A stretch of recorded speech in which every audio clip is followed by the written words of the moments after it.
Hi guys, welcome to another episode of Living Life at Life U. I am your host, Dr. Veronica Garcia, and today we are joined by Dr. Sherterica Hall. Hi, welcome. Hi, thanks for having me. Thank you for being here. We love that you're willing to spend a few minutes with us, so thank you so much.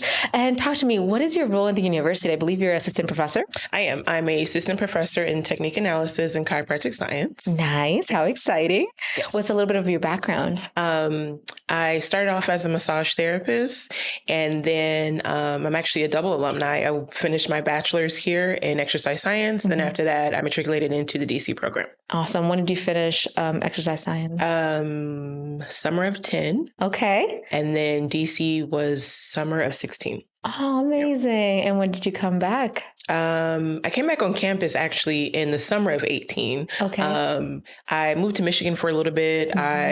Michigan was not for me. So I quickly came back to Georgia. And while I was waiting on my license in Georgia, I actually started working in disability services. So any students that needed accommodations, I helped them in the clinic setting. So I came back on campus in 2018, but then I transferred into the classroom.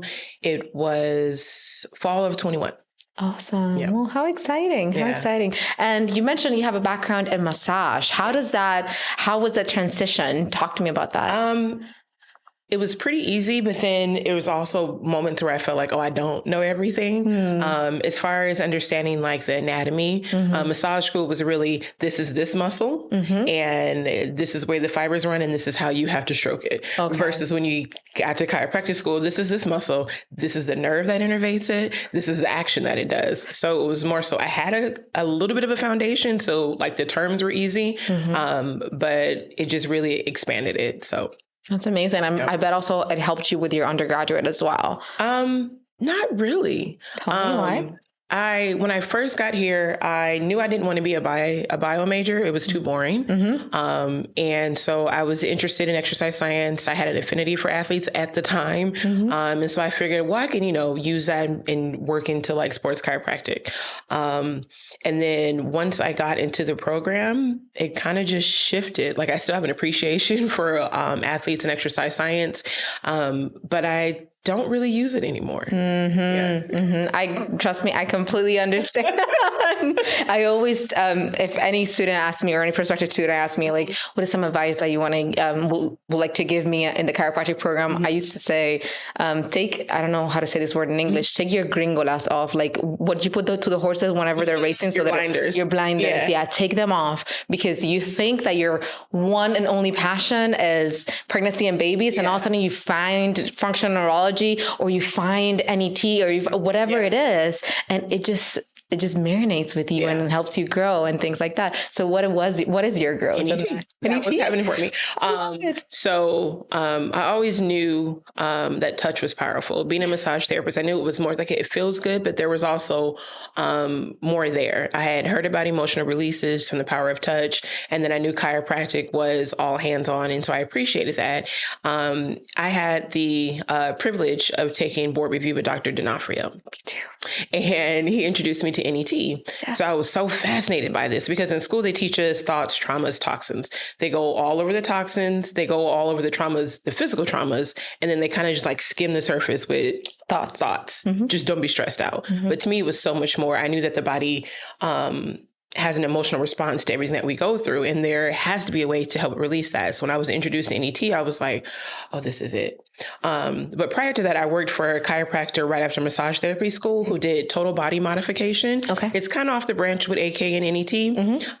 But it was really, really out there. And I was just like mystified, like this is amazing. Like he never actually did an adjustment, but there were people coming to him and getting better. And I just was like, oh, this is where it's at. And so when I actually became an NET patient and then was able to work through a lot of the stuff that I was going through, and I was like, oh, this is amazing. And then totally off the branch of chiropractic, I had been introduced to energy healing. So I took a couple of courses on traditional Japanese energy healing. And so then I incorporated that into my practice as well.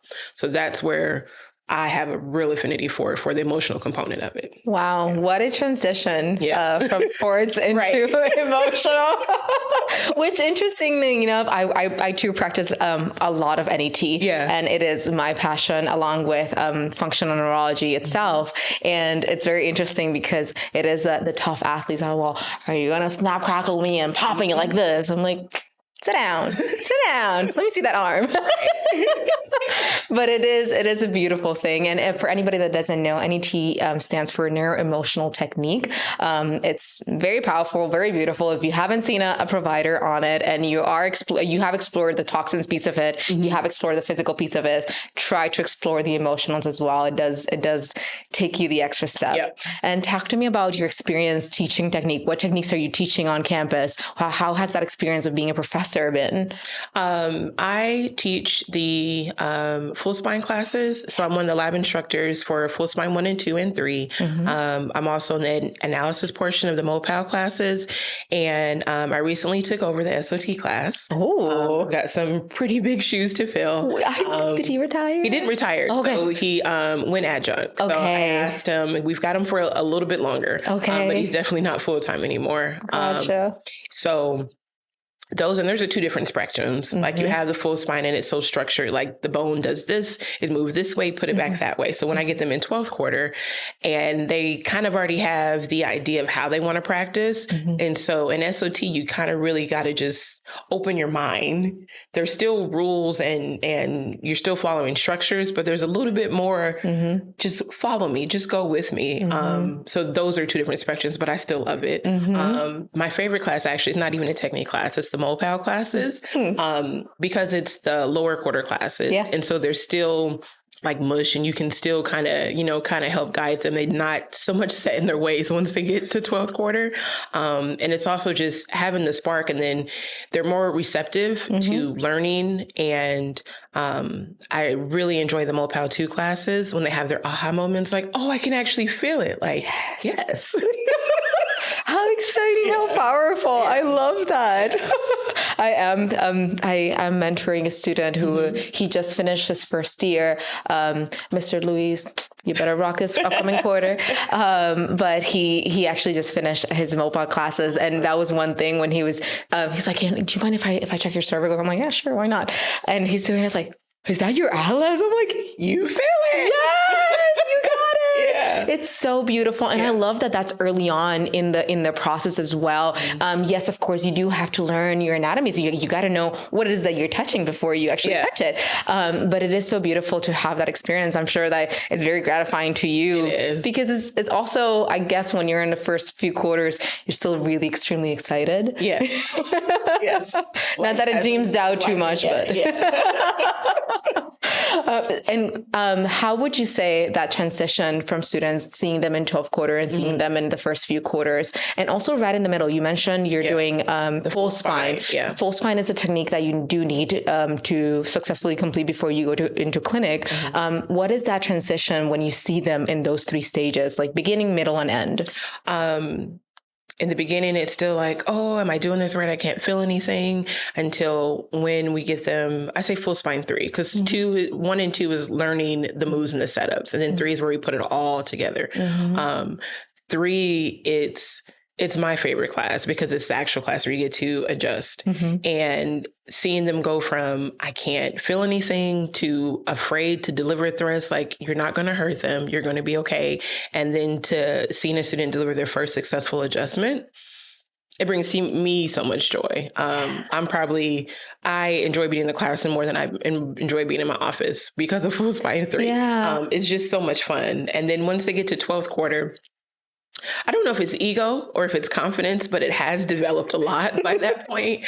And so some of them reach a point where you really can't tell me nothing. And I applaud you for having that much confidence, but know that there's so much more to learn. I've been out of school for a while and I'm back in the classroom now, and I still have so much more to learn. There's teachers who have been here 20, 30 years, and I'm pretty sure they would tell you the same thing. They still have so much to learn.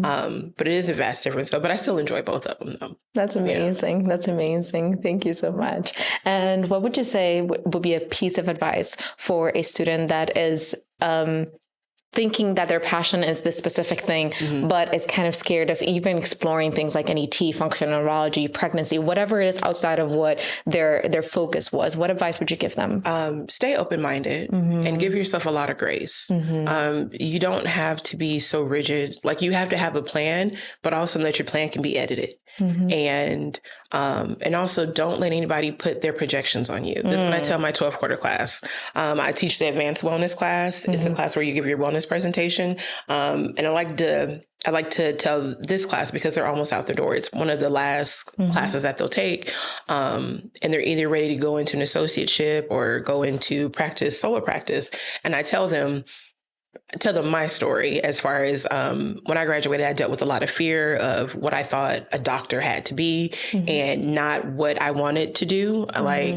And I was so afraid that people wouldn't be receptive to it that I went into what I felt like people needed. So, and I tell them, don't do that. That's where I messed up at. However it is that you want to show up that way, and know that whatever it is that you offer somebody is seeking that. Like that quote, not to be cliche, but what you seek is seeking you. And I wholeheartedly believe that. And even with the lower quarter classes, when I come in contact with them, it's just to be open and give yourself some grace. And know that there is life outside of school. There's more learning to do outside the classroom than there is. And I know you have to get through boards and pass finals and midterms, but don't be afraid to breathe and enjoy life as well. That's beautiful. I just got goosebumps. Thank you for that. I'm receiving all that advice. Dr. Hall, if you could give your first year massage school Hal a piece of advice, what would that be? Ego isn't a bad thing. I say that because ego got me here. I started out as a massage therapist, and it wasn't enough for me. And that was my ego talking. Like, I can do more than this. My sister had just graduated law school, so she was a lawyer. You're not going to outdo me. I'm going to be a doctor too. But ego got me here. But it was my passion for humans and healing that fueled it. So, ego sometimes isn't a bad thing. I love that. Well, thank you so much for sharing your beautiful energy. Thank you so much for just sharing that with the world, everybody that's listening. Thank you for sharing it with the students at the beginning, in the middle, and the end. I hope to see you soon. I hope to work together sometime, because I'm absolutely loving this, guys. And we hope to see you guys on the next episode of Living Life at Life U. Have a beautiful day. Thank you. Good luck on the next quarter. Thank you. Bye.